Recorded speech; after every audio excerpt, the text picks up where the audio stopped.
All right, our next speaker is Catharine Farrow on the Hope Bay project. Catharine is a professional geoscientist with more than 20 years of mining industry experience.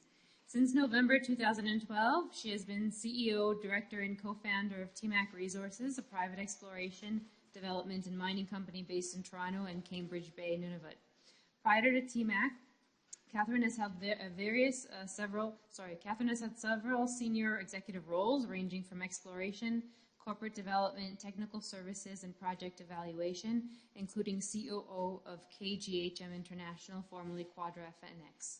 She is a director of both the PDAC and Canadian Breast Cancer Foundation and is an adjunct professor at Laurentian University.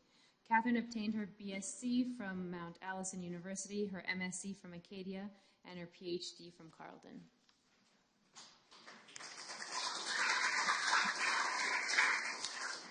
Hi there. Thanks, everybody. Thanks to the Toronto Geological Discussion Group. I'm going to sound way different than the talks that you've heard so far today.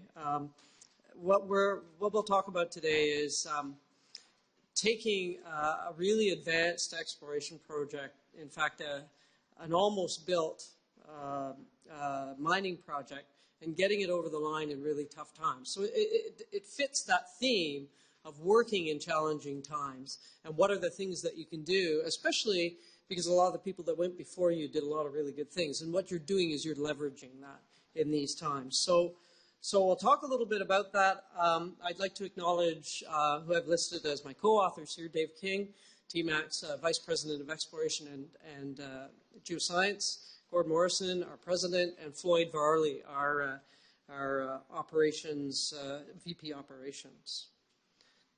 I have to do this. Nobody else had to do this. This is a disclaimer because I might do something crazy like make a forward-looking statement. And so anyway, those are normal, but you haven't seen those today yet. So the presentation structure. What we'll talk about is put Hope Bay in a little bit of context. The first speaker used some data sets that we've been providing to sort of look at what you can do when you have a whole greenstone belt to play in.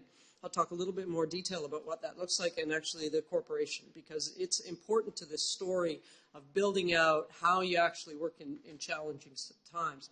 We also need to understand how we actually measure success, because there are lots of different ways of doing that, and we've been talking about targeting and exploration success in more of a greenfields or underexplored brownfields environment. And we're going to talk about, okay, how do we actually mine this thing?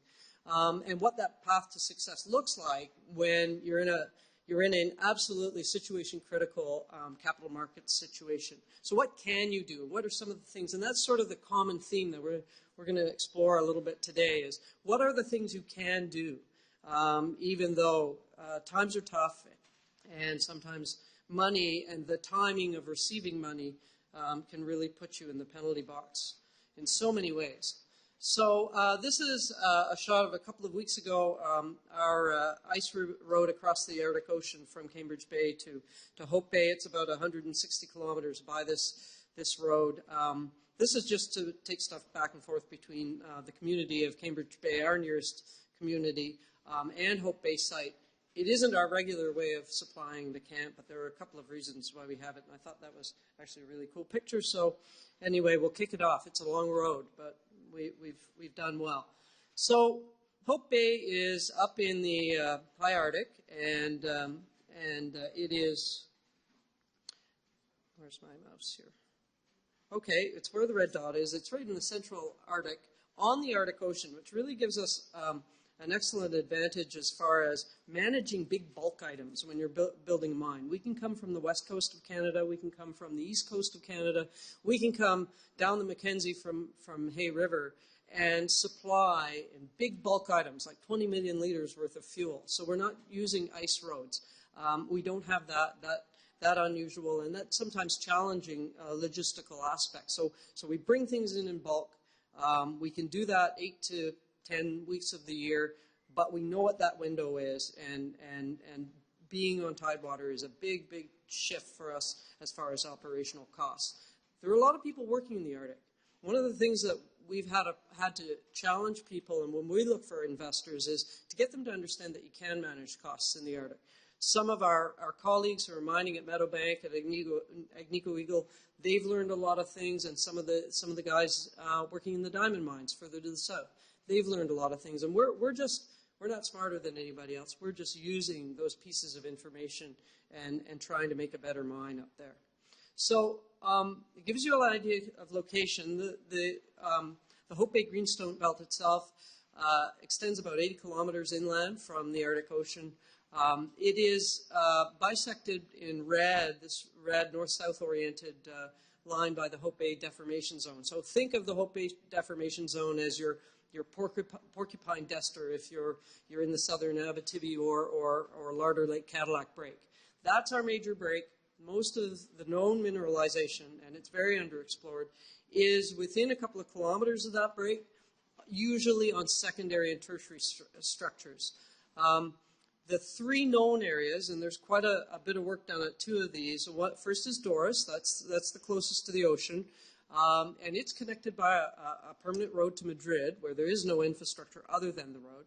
And about 50 kilometers further south than that is Boston, and BHP did a great deal of work there in the 1990s. So essentially, once BHP pulled this land package together, that entire greenstone belt, during the 90s, they really got the first large-scale exploration program done. They drove 3 kilometers of underground access at Boston, took a 35,000-ton bulk sample out, did a lot of test work, and took it quite a ways, and then decided to get out of gold. And a company, several companies that ultimately became Miramar Mining, took it over in 1999, and they permitted production at Doris, although they did not build a lot of infrastructure.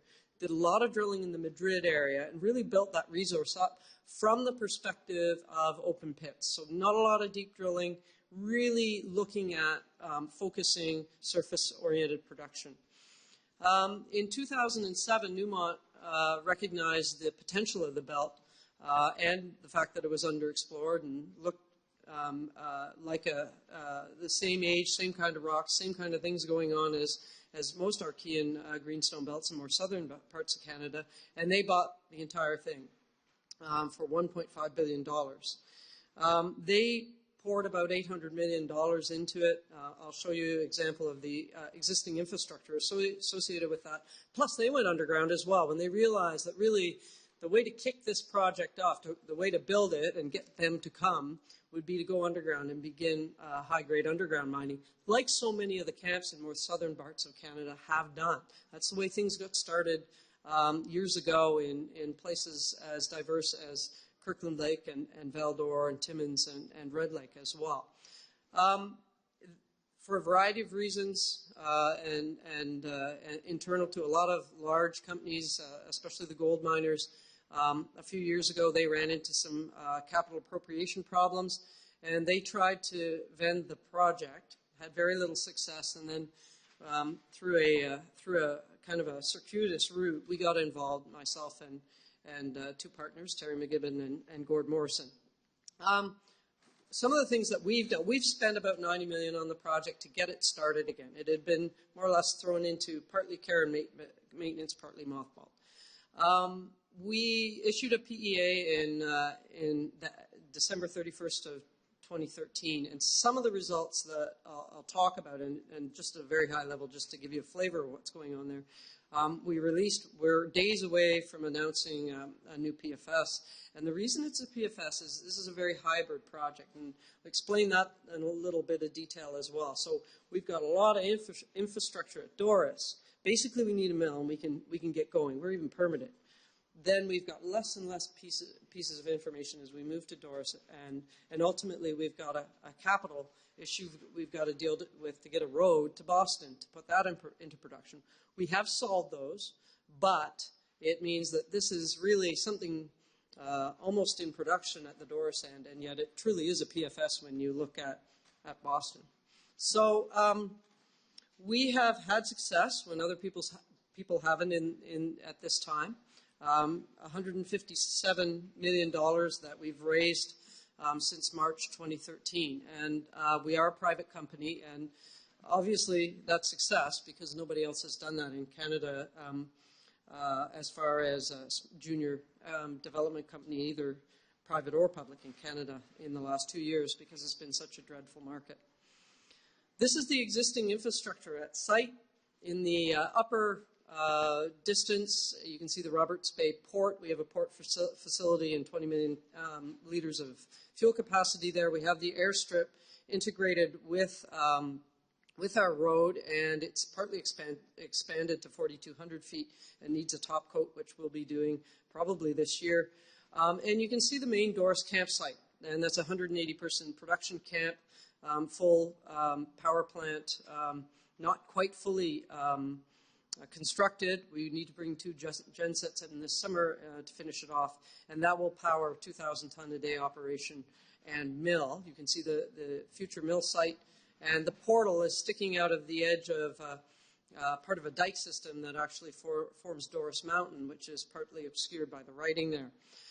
We reconstructed the underground mine ventilation this year. It wasn't fully constructed. We constructed it and commissioned it.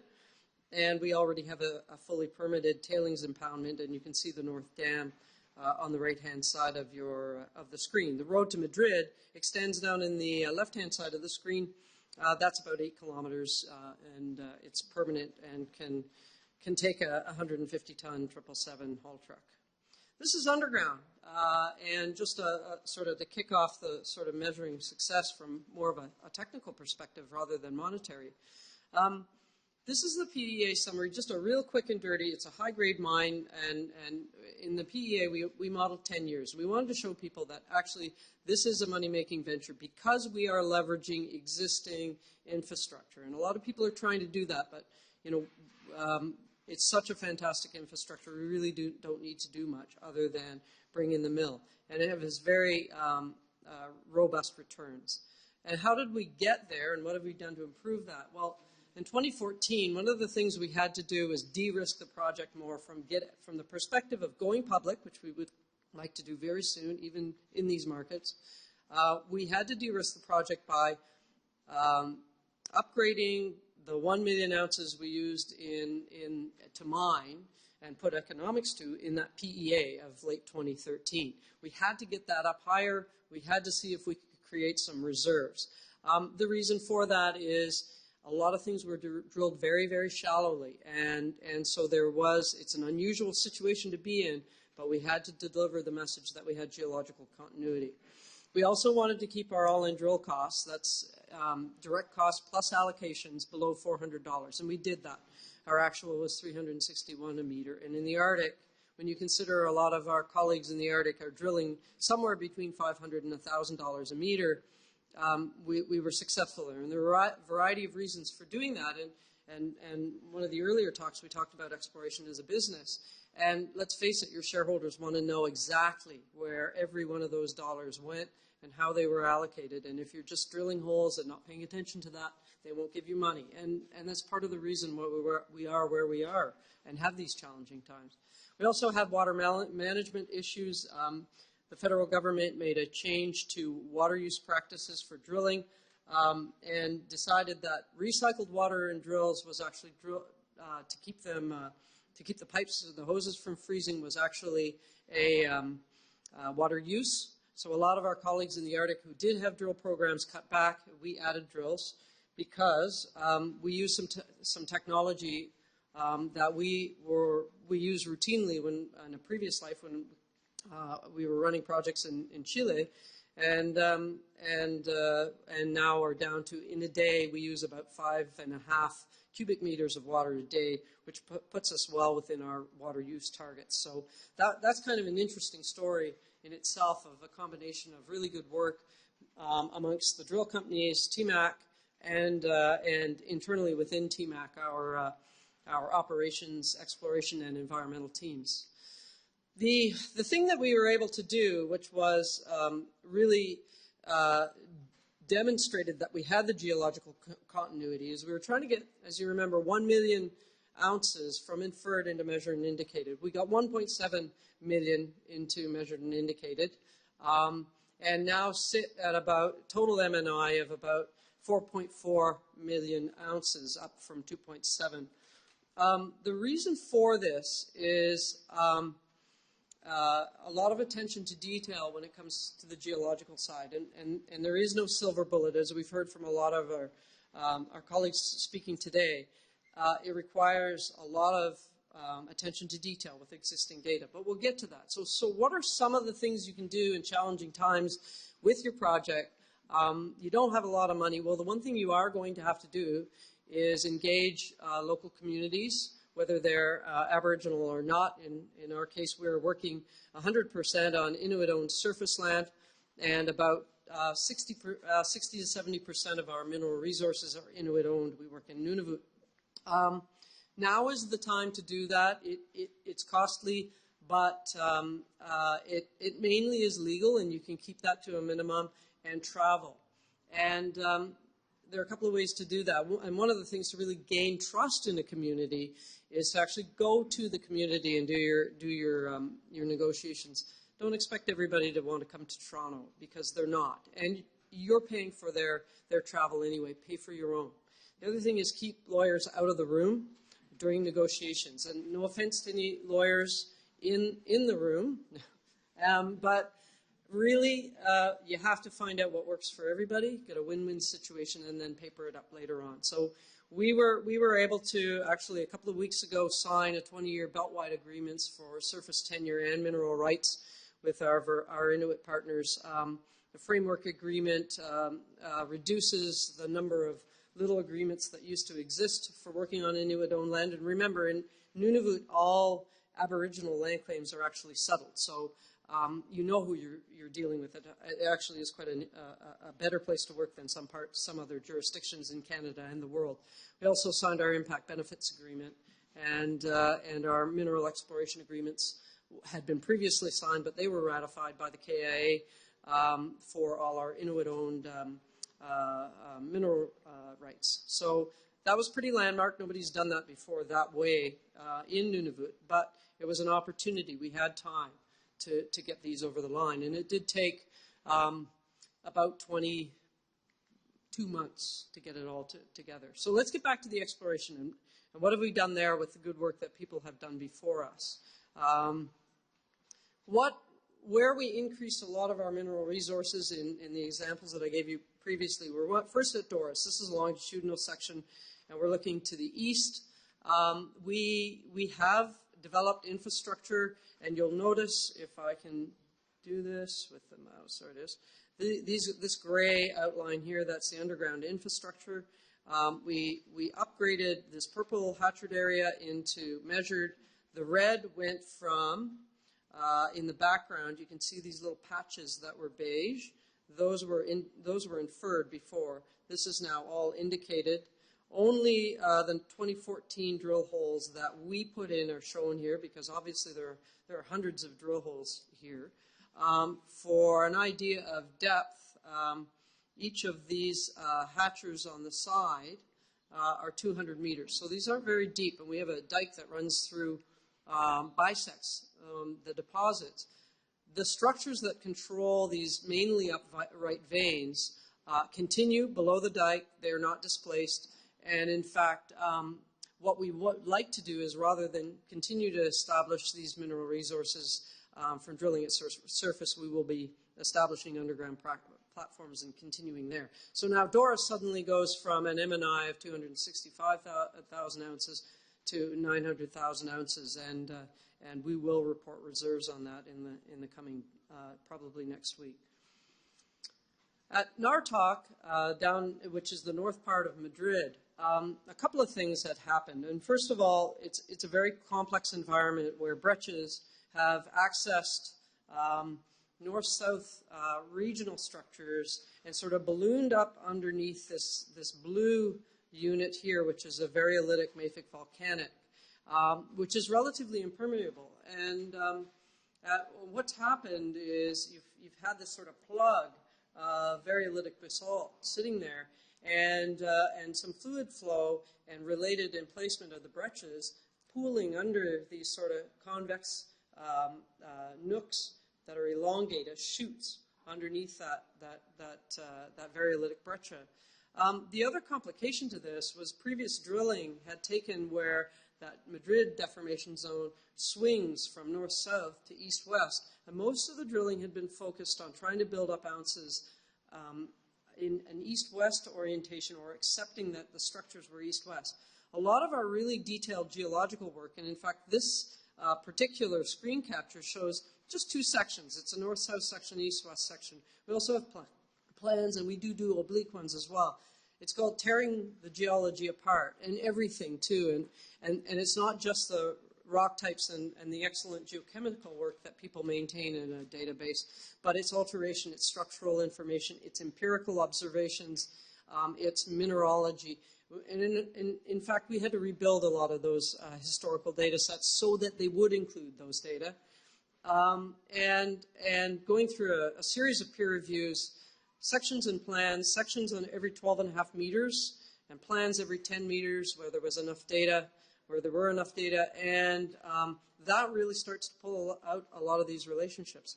So we turned the drills around from what had previously mostly been drilled from a north to south orientation to attack that east-west orientation of the deformation zone. We turned things around, so we were drilling and attacking these sort of chutes of north-south oriented brecciated host rock. We were able to build up the ounces doing that at Naratawk from about 1.5 million ounces to 2.3. It harkens back, for those of you who remember the FNX days in a previous life, at Podolski. It was kind of a hit and miss drill program with the previous owners, and we managed to figure out some of the structural nuances of what may have been hosting those ore bodies, and we turned the rigs around, and a year and a half later we were sinking a shaft.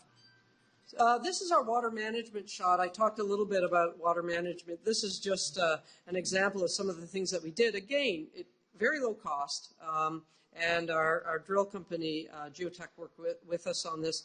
This is just our water tank with recirculating. The water is heated, so it runs at -40 or whatever your favorite temperature is, by using that water to cool the hydraulics on the drill rig. So we do a huge amount of dashboarding, so we understand every liter of jet fuel that's used. All departments share helicopters, and we figure out how to share those helicopter hours and understand exactly what every hour is doing in every liter of fuel. So those are tracked, and we produce these kinds of monthly summaries to our major shareholders and our board. There is no chicken and egg controversy in mining. You've got to have the right rocks, and you have to honor the rocks and the data. And what can you do to do that? A lot of the previous speakers today have talked about this. You have to honor that rock database. Your digital data, you have to have good QA/QC on it, and you don't throw out the analog data. And can't stress this enough. The guys who are mining underground and doing the back mapping 50 years ago, they were probably better geologists than a lot of us because they actually had to look at the rocks. It's really important, not just from the perspective of targeting and future exploration. It's mine design, it's compliance, it's geometallurgical. All these things feed into the rocks, because if you don't have the right rocks, if you don't have the rocks right, you don't have a mine plan. And I've spent a lot of my career on the dark side in operations, and I can say that. This is some of the complete data integration that we do with our geoscience contractors, Oryx. Basically, incredibly detailed geological model in 2D, old school, papers, pens, include the underground geological mapping, and you can see that in the inset in the upper right. It's really painful. It's very tedious. It takes a long time. It's not sexy to shareholders, but this is how you're going to find more ounces, and you're going to generate new targets in brownfields environments. It is very time-consuming and hard work. So then we layer in mine plans on top of that, and ultimately, and in fact we're probably taking the first blast of this today, then you start to integrate that with your planning from a software perspective. Our geos do all the geological, all those sections and everything else are done in, we use Datamine, and our planners and engineers use Deswick. They talk to each other, and these guys sit and talk to each other. They work in the same room. We don't hand anything off. it's all working together. So this is the little test mine program that we've got started now, and now we're training underground geos. Most of our geos are young, and they've never worked underground. So this test mining is a really good opportunity for them to learn about the engineering side and also to learn about how to operate underground with, in our case, with cementation, who are our contractors, to get the work done. So it's full integration of all departments all the time. And that's as much, it's as much of a technological thing, it is a technological thing to a point, but you have to have that culture in your organization where people are going to work together, so it does not become siloed. And one of the things you often hear in our business as you work from the exploration front end, and that most of us in this room, and I started out that way, right through to project and design and engineering, is, you know, we've always done it this way. So geo hands to mineral resource guy who's sitting in an office somewhere, who's been to site once, but is a QP, and then he or she hands that to a bunch of mine planners. You can't run a mine that way effectively, not in this day and age. And so now we've got to get rid of those silos, get everybody working in the same room, speaking the same language. And it sounds like well, that's not very technical. These are supposed to be technical talks. If the people aren't sharing the technical abilities that they have, it doesn't really matter what kind of technical solutions you have. So one of the things that we are also challenged with, and certainly in this environment, one of the reasons that people don't like giving us money in our industry is we've blown up all the capital projects that we've had in the last little while. Some, by most estimates, between 30 and 50% cost overruns on major capital projects, et cetera, et cetera. So what are some of the things you can do? Some of the things we're doing is we're bringing groups together so that, for example, I show here our mill design and layout, and the building that it's going to sit in. So we have two contractors because we've gone modular and built a lot of gravity front end. So we have Gecko on the plant in Australia. We have Innovative Steel built a bunch of buildings at Meadowbank, so they get this stuff. They are working through us, not an EPCM contractor. TMAC engineers and management are working directly with these guys. So they give iterations to each other so that you don't have a column right in the middle of, let's say, your thickener down in the on the left-hand side there. Because that's sometimes what happens if you've got big EPCM companies running third-party and the executive management team has gone, okay, well, we'll wait till we get the keys and we'll fire this puppy up and produce some gold. It's not going to work that way, and the only way to manage the costs is to get involved and own it. And some excellent examples in the mining industry of that are companies like First Quantum, for example. So I've talked a little bit about the people, but you can't do anything without it. This is the leadership. It's the leadership group that the rest of the team sees. If you want your geos to get fired up about something, you've got to be fired up about it. And they have to understand how they play in executing on a goal. Our consultants and contractors and business partners we're very close to. We've built good relationships. We understand there has to be a win-win, but we want them to behave as us at site. We're all a team in this case. So our future plans, get the PFS done, and we're in the process of trying to project finance this thing. And we've got a bunch of things to do this year. We've got a drill program going on at Madrid. The processing plant will be shipped next year, and we've begun procurement and fabrication on that. The building is being built in San Francisco. It's going to be stuffed into sea cans. Everything will fit. Everything in the mill and the building and everything else will fit in a 40-foot sea can, so that we have good logistics and construction opportunities in the Arctic. And as far as the people are concerned, we'll continue to build the TMAC culture and brand. So we can do things in these challenging times. We like to think we've done well so far at TMAC.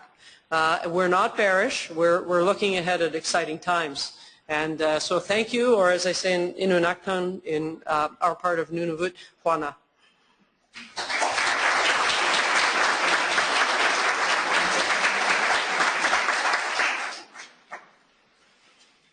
Catharine, you received a nice compliment online about your slides and presentation, that you really showed how to optimize your resources and the work to do in a downturn. So nice job on that. Oh, thank you. Do we have any questions from the audience? Yeah, a really exciting project, and I really enjoyed the presentation. Thank you. I'm just wondering, harking a bit to Mike's presentation, you had BHP, you had Newmont, you Miramar, all that data, and what a kind of job it was to put that all together and integrate it with the way you wanted to do that. Yeah, well, first of all, the database was in outstanding condition because Newmont had really done a lot of the heavy lifting previous to us. You know, you're dealing with a company that prides itself on that, doing that kind of work. We did add things. You know, we brought back into the digital database a lot more of the geological information related to structure and alteration and mineralogy and that kind of thing. But the base database, drill hole database, was fantastic. Yep. In fact, you know, and in previous lives we've worked on big company databases, and we've seen them wonky too, but Newmont, well, they pride themselves on managing large data sets, and it's an excellent data set. I believe Newmont has a librarian that categorizes all of their data and stores it in a basement. Yeah, it's part of what we're leveraging. I mean, it's just beautiful work. Any other questions? Okay. Thank you. Thank you.